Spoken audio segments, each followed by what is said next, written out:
France বলেন, Britain বলেন, এই সব দেশে দলে দলে যুবক যুবতীরা ইমানের কালেমা পড়ে ইসলামের ছায়া তলে দ্রুত ঢুকে আসছে।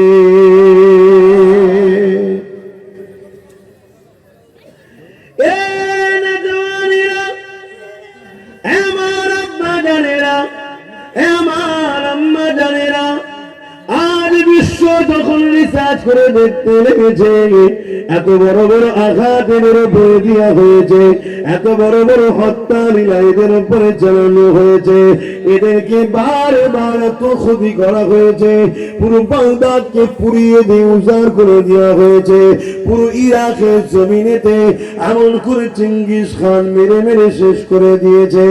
এইভাবে বিশ্ব জুড়ে এদেরকে বারবার ক্ষতি করা হয়, বারবার মিটানোর চেষ্টা করা হয়, তথাপি কোন পাওয়ারের জোরে এরা আবার উঠে দাঁড়িয়ে যায়। এদেরকে তো রাজ ক্ষমতা দেওয়া হয়নি, এদেরকে তো প্রশাসনিক ক্ষমতা দেওয়া হয়নি, এদেরকে তো বিভিন্ন দরবার দপ্তরে বসানো হয়নি। এরা বেকার গরিব খেটে খাওয়া মানুষ, এরা সমাজের মানুষ, এরপরও এরা বারবার বারবার কি করে উঠে দাঁড়ায়। এদের উপরে কত সুনামি আনা হয়েছে, এদের উপরে কত জুলুম অত্যাচার চালানো হয়েছে, তথাপি এদেরকে মিটানো যায় না। কোন পাওয়ারের জোরে এরা দাঁড়িয়ে যায়। দুনিয়ার প্রত্যেকটা জালিম রিসার্চ করে দেখে নিয়েছে, এদের হৃদয়ে একটা পাওয়ার আছে, ওই পাওয়ারের কাছে দুনিয়ার সব পাওয়ার মিটে যায়। ওই পাওয়ারের কাছে পরমাণু পাওয়ারও কিছু নয়, ওই পাওয়ারের কাছে আমেরিকাও কিছু নয়, ওই পাওয়ারের কাছে ব্রিটেনও কিছু নয়, ওই পাওয়ারের কাছে পৃথিবীর সমস্ত জালিম এক জায়গায় হয়ে গেলেও কিছু নয়। ওই পাওয়ারটার নাম হলো ঈমান, ঈমানের পাওয়ার। আরো জোরে বলুন সুবহান। কিসের পাওয়ার? ঈমানটা কি জিনিস?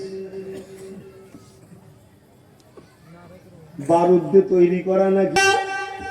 দুনিয়া যারা খোদা হওয়ার স্বপ্ন দেখছে, অর্থাৎ আজকের ফিরাউন, আজকের নমরুদ, আজকের সাদ্দাত, আজকের আবু জেহেল, আজকের উতবা, যারা নারীগুলোকে ভোগের পাত্রী বানাতে চায়, যারা গরিবগুলোকে কিছু দাস বানাতে চায়, যারা মানুষগুলোকে গোলাম বানিয়ে দিয়ে পোকামাকড়ের মতো হত্যা লীলা চালাতে চায়, তারা আজকে পৃথিবীর জমিনকে গোলাম যারা বানাতে চায়, তারা বড় বড় কোটি কোটি টাকা খরচ করে ইসলামের নামে বড় বড় বড় বড় স্কলার তৈরি করে তাদেরকে কিনে নিতে লেগেছে, বড় বড় ব্রেনিয়ান গুলোকে কিনে নিতে লেগেছে, বা তাদেরকে জোর করে বন্দি করে নিতে লেগেছে, এবং তাদেরকে ব্রেন গুলোকে কিনে নিয়ে তাদের দ্বারা তারা রিসার্চ করতে লেগেছে কি করে ইমানটাকে দুর্বল করা যায়, ইমানটাকে কি করে এদের থেকে কেড়ে নেওয়া যায়, ইমান কিসে পাওয়ার হয়,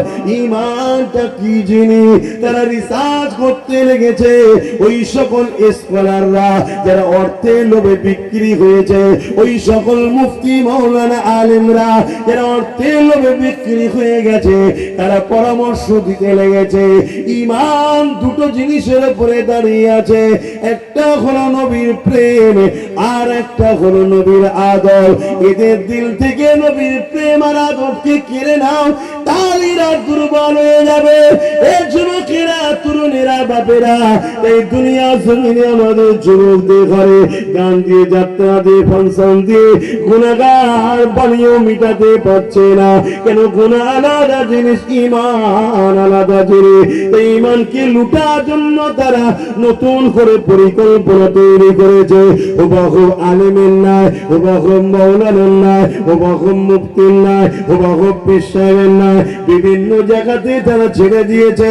তারা ঘুরিয়ে ফিরিয়ে কলে কৌশলে তোমার আমার ঈমানকে নষ্ট করার চেষ্টা করছে, নবীর প্রেম করাতে চাইছে, নবীর আদব কমাতে চাইছে, যাতে করে তোমার আমার ঈমানটা নষ্ট হয়ে যায় বা দুর্বল হয়ে যায়। কেননা নষ্ট ঈমান যদি হয়ে যায়, দুর্বল যদি ঈমান হয়ে যায়, তাহলে তোমাকে আমাকে অন্য কাউকে মারতে হবে না, নিজেরাই লড়াই করে করে শেষ হয়ে যাব।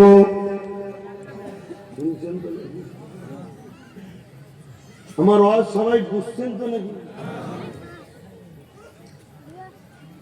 আমি যে আলোচনা করি সব জায়গায়, এই আলোচনাতে আমার দুশ্মন বারে বার এভাবে আলোচনা খারাপ লিখছি, তাকে ছোট করছি না, নিজেকে বড় করছি না।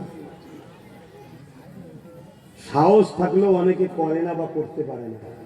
কি বলা ভুল হচ্ছে না? কথা বলো। কিন্তু তোমরা আমার নবীর উম্মত, তোমাদের জন্য নবী আমার মদিনার জমিনে কাঁদছে, তোমাদেরকে বুঝাতে হবে। চলে যেতে পারে 800-900 বছর হয়েছে, কিন্তু তিনার ইমানের পাওয়ারের কাছে হাজার হাজার বোম পড়ছে, দেখি ফাটার ক্ষমতা পাইলে। জয় বলুন সুবহানাল্লাহ, আরো জয় বলুন সুবহানাল্লাহ। আর আজকে আমরা এত মুসলমান, এত মসজিদ, এত নামাজ, এত রোজা, এত হজ, এত যাকাত, এরপরও আমার মসজিদকে লুটার ধান্দা। ইতিহাসের পাতা তারা খুলেছে, আপনারা কি কখনো খুলে দেখেছেন?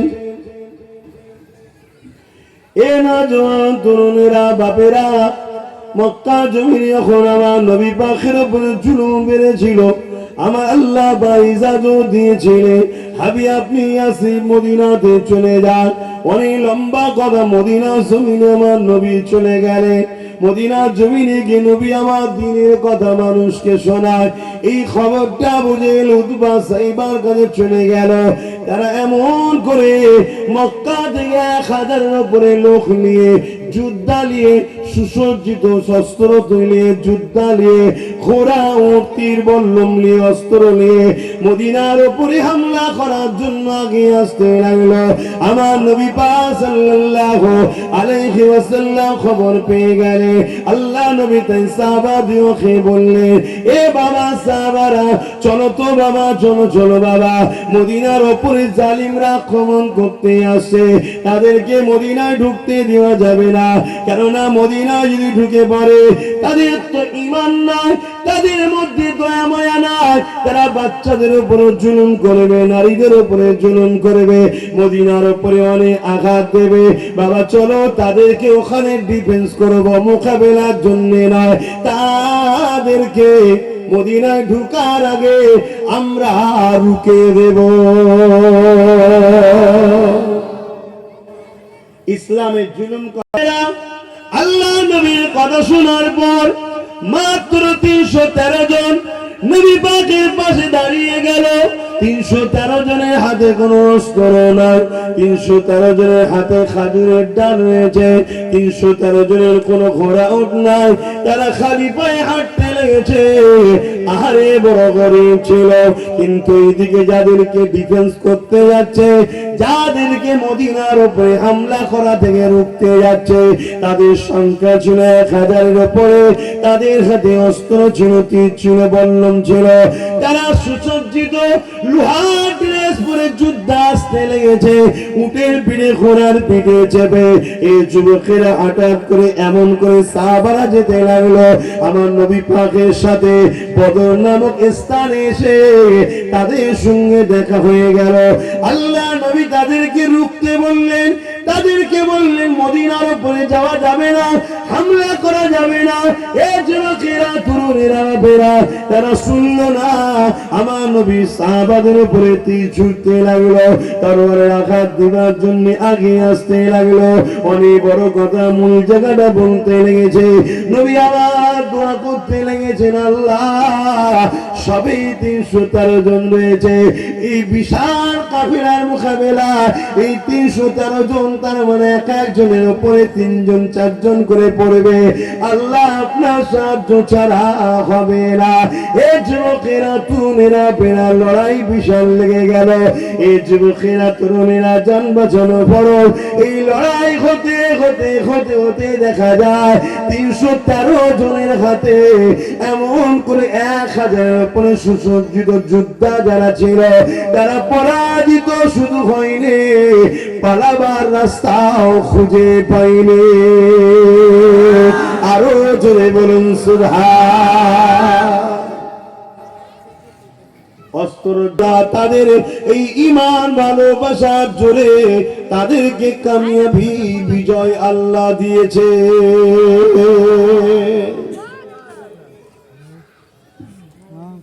নিশ্চয়ই আপনারা জানেন, কিন্তু আমি কথাটা বললাম কেন? তাহলে জিতলাম কিসের জোরে? ঈমান। তাই পৃথিবী জুড়ে আজকে চলছে ঈমানকে বার করে দাও।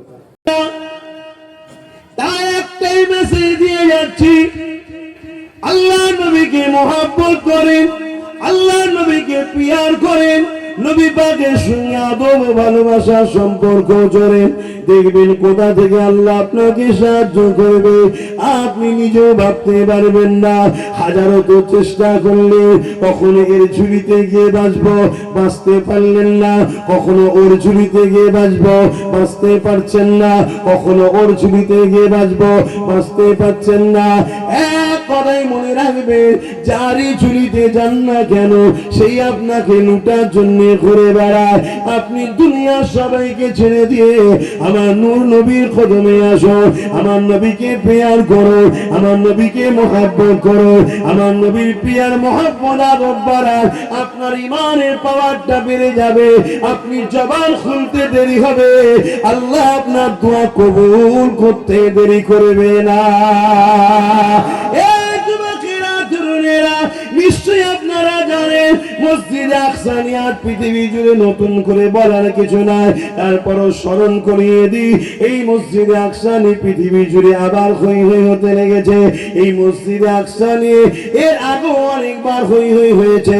ফারুক আজমের জামানত হয়েছে, হযরতে ফারুক আজম সেলিবিয়া রোমানীয় সৈন্যদের বিরুদ্ধে মোকাবেলা করে আল্লাহর ঘর মসজিদে আকসাকে উদ্ধার করেছিল। এই যুবকেরা, তরুণেরা, বাপেরা, হযরত এমন করে দেখা যায় দীর্ঘদিনের পরে আবার এই মসজিদে আকসা মুনাফিক মুসলমানদের কারণে আবার চলে যায় সেলিবিয়া সৈন্যদের হাতে। মনে রাখবেন, আমাদের মধ্যে যে মুনাফিক মুসলমান রয়েছে ওদেরকে যদি চিনতে না পারে আমরা বারবার ঠকেছি, আগামী তো ঠকতে হবে। এই তারিখ গুলোকে জানুন, এই মসজিদে আকসা ওমর ফারুকের উসিলায় আল্লাহ পাক উদ্ধার করেছিলেন, আজাদ করিয়েছিলেন রোম সম্রাটের হাত থেকে, রোম সাম্রাজ্যের হাত থেকে। কিন্তু তারপরে আবার মুনাফিকদের পাল্লায় পড়ে ওই মসজিদে আকসা আবার সেলিবিয়ারা দখল করে। এই যুবকেরা, তরুণীরা, বাপেরা, এই জমির উপরে একটা মার একটা বাপ, তাদের নিকাহ হলো। নিকাহ হওয়ার পরে একটা সন্তান হলো, যার নাম হলো হযরতে সালাউদ্দিন আইবি। তিনি যখন 9 বছর বয়স ছিলেন, এই যুবকেরা বাজারে গিয়েছে নিজের চাচার সাথে। বাজারে যাবার পরে মসজিদের মেহরাব কেনার জন্য গেছে। ওই মেহরাব কিনতে গিয়ে একটা সুন্দর মেহরাব পছন্দ হয়েছে। চাচাকে বলতে লেগেছে, চাচা যান, ওই মেহরাবটা আপনি কেনেন, আমাদের মসজিদে লাগাবো। দোকানদার বলতে লেগেছে, এ বাবা বালক ছেলে, ওই মেহরাবটা বিক্রি নয়, ওই মেহরাবটা আমি গিফট করব। তাকে কাকে গিফট করবে? যে কিনা ওই মেহরাবটা মসজিদে আকসায় লাগাতে পারবে।